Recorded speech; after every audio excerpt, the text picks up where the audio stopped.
क्या मरने के बाद हम वापस आते हैं? इस तरह के फालतू बातों में अपना समय और ऊर्जा खर्च मत करो, क्योंकि मरने जैसा कुछ नहीं होता है और वापस आने जैसा भी कुछ नहीं होता है। जैसे समझ लो ध्यान से, मान लो मरता कौन है? अगर हमारा ये शरीर मरता है और हम नहीं मरते, तो हमारा जो शरीर है वो क्या हो गया? हमारा शरीर तो मिट्टी का बना है, उसका कहानी ख़त्म हो गया। अब हमारे पास बचा क्या? हमारे पास मन है जो इधर उधर रेस लगाता है, दौड़ता है, फांगता है, कूदता है, कुछ खोजता है ना, बेचैन रहता है। ठीक है, मन को समझ गए। अब आ जाते हैं बुद्धि पर। बुद्धि क्या होता है?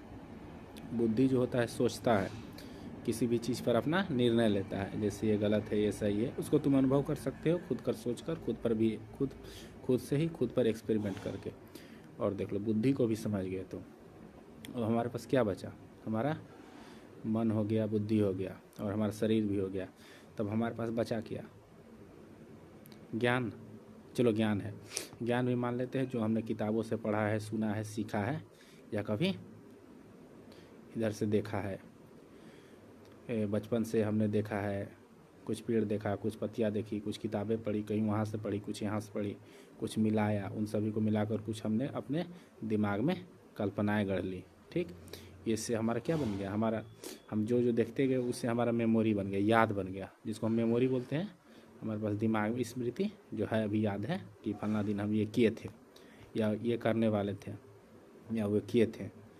तो वो क्या हो गया? हमारा यादें बन गई, और उन यादों से ही हमारा मन उन यादों में ही भागता है। मन कुछ भी नया चीज़ में नहीं जा सकता है।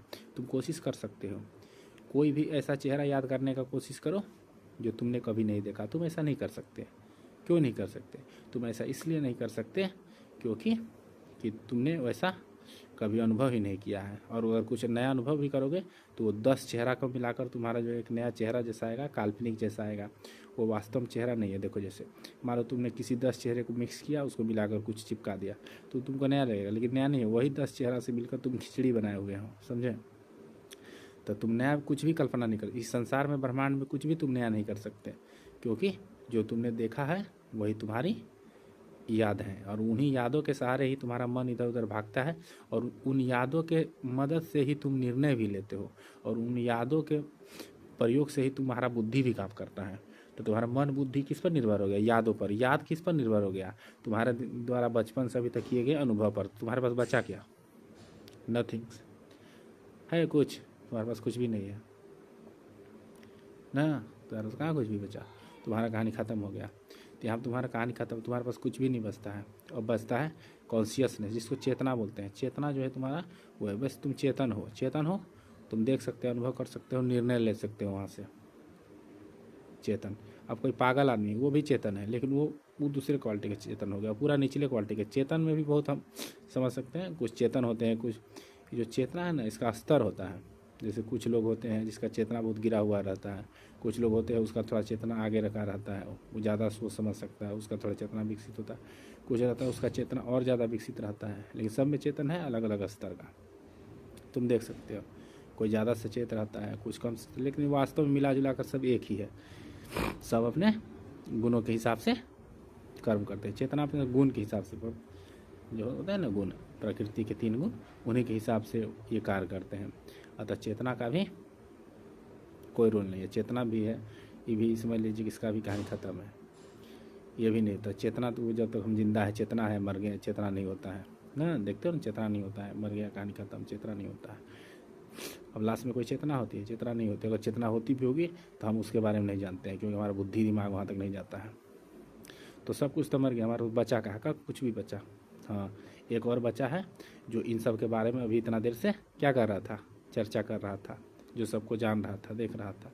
वो पता नहीं क्या है, वो तुम्हें खुद ही यात्रा करके, अपना अनुभव करके, और वहाँ तक तुम्हें खुद ही पहुँचना होगा। वही तो सत्य है, वही परमात्मा है, उनके सिवा कुछ भी नहीं है। ठीक, और सभी जीव और सभी वस्तु और सभी कणों के माध्यम से वही देखते हैं, वही संचालित करते हैं, और पूरा ब्रह्मांड भी वही स्वयं बन गए हैं। इन सभी बातों को तुम्हें समझने के लिए तुम्हें अच्छे से निरंतर सत्संग और सत्य के मार्ग पर चलते रहना होगा। और तुम्हारे जीवन का एकमात्र कर्तव्य यही होना चाहिए, अधिक से अधिक समय तुम्हें सत्संग करना है, और जितना भी तुम्हें समय बचे, और अधिक से अधिक लोगों को सत्संग के बारे में बताना है। यही जीवन का एकमात्र कर्तव्य है। और इसके सिवा इस संसार में सब कुछ व्यर्थ है और सब कुछ पाप है।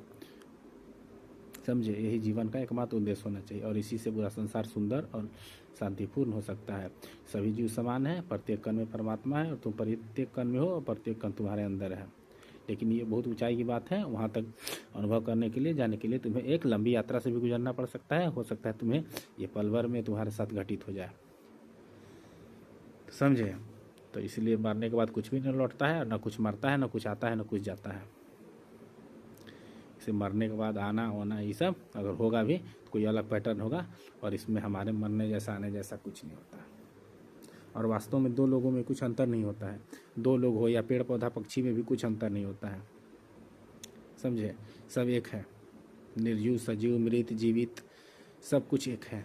सबका अपना अपना सब अलग अलग मशीन प्रकार का है। सबका अपना अपना डिजाइन है। जिस डिजाइन से सबको बनाया गया है उसी डिजाइन से वो कार्य कर रहा है और उसमें कुछ भी विशेष नहीं है। मनुष्य को अलग तरह से डिजाइन किया गया है। जिस तरह से डिजाइन किया गया है मनुष्य उस तरह से काम करता है ना। पेड़ को जिस प्रकार डिजाइन किया गया है पेड़ उस प्रकार कार्य करता है। उसी तरह सब प्रत्येक कण मान ली परमाणु को अलग तरह से डिजाइन किया गया है, परमाणु के अंदर अलग अपना कार्य है। जल को अलग तरह से डिजाइन किया गया है, जल अलग कार्य करता है। अग्नि को अलग तरह से डिजाइन किया गया है, अग्नि अपना गुण अलग कर्म करता है। ये सब बहुत ही लंबी यात्रा है। ये सब ज्ञान को निरंतर महसूस करते रहने से, जानते रहने से, अपने अनुभव से समझते चले जाते हैं। लेकिन एक ऐसी भी बिंदु आती है वहाँ पर पहुँचकर हमारी चेतना कॉन्शियसनेस वहाँ पर उससे आगे नहीं बढ़ सकते। और अभी तक तो हम लोग साक्षी तक पहुँचे हैं। हमारे संतों ने साक्षी तक अपनी बनाई है कि इसके आगे मनुष्य का पहुँच समाप्त हो जाता है। तो इसको तुम खुद पढ़ो, पढ़ते रहो, देखते रहो, सत्संग करते रहो और सबको सुनाते रहो और सुनते रहो। यही जीवन को सुंदर बनाने का एकमात्र उपाय। और हमेशा अवेयर रहो।